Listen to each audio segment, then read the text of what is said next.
cayuse, let me wander over yonder till I see the mountains rise. Don't overdo it. John Wayne, Dean Martin actually got him to sing. He was the king of cool. Dean Martin entertained millions on his 1960s variety show. Now, for the first time ever, the best moments from the comedic legend now being released on DVD. Joining us now to dish on her dad is his daughter, Dina Martin. Good morning to you. Good morning.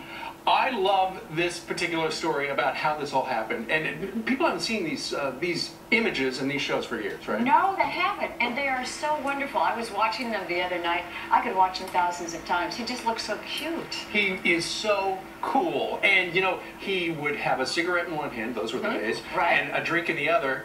And people were thinking, man, how can he do the show all tanked up? What was in the glass?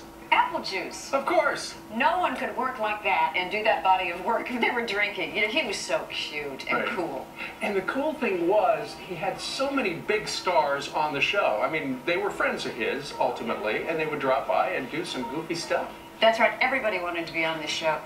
You could see him with Peggy Lee and Jimmy Stewart, Dom DeLuise. I mean, but everybody who was... and Bob Hope and Juliet Prowse, they did a beautiful, beautiful dance number.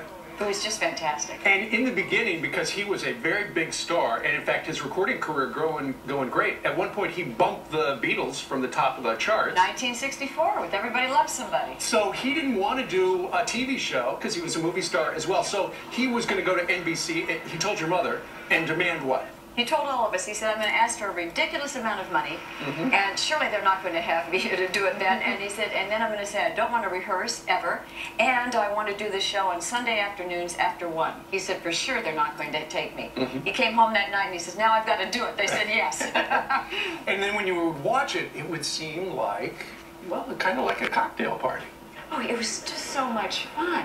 And when you see, you know, the reaction with my dad, with all of the stars that were there, it's priceless. It's brilliant. And he was your dad, and there were a lot of stars there, and there were a lot of stars in your life growing up. Tell me about your 18th birthday party. My 18th birthday party, I had the Buffalo Springfield, was the band. Sure. And we were all out. So didn't everybody have the Buffalo Springfield? Of course, Springfield? why not? And so we're out at the pool having a fantastic time, and then my dad decided it was late and he wanted to go to bed, because he would get up very early to play golf. Sure. So he went and he called the Beverly Hills Police, and he said, those Martins are making too much noise. They said, we'll be right over, Mr. Martin. Oh, that's fantastic. Yeah. Well, it's great. And people who haven't seen it or would like to relive those happy days, it's called The Best of Dean Martin Variety Show. Dean Martin, we thank you very much for joining us today. Thank you for having me. It was a great time. And you're no longer out in California. You're living in Branson, Missouri. Well, we bought a house there, but I travel around, you know, the country singing. You know, I have my own show, and it was just a nice central place to live, and the people are very nice. So, you know, it's kind of fun. It is good. I look across the fairway and I see Andy Williams and Tony Orlando. They're all right there. That's fantastic. Well, tell them we said hi. I will do that. Thank you for having me. Dina Martin, thank you very much. Bye-bye. All right.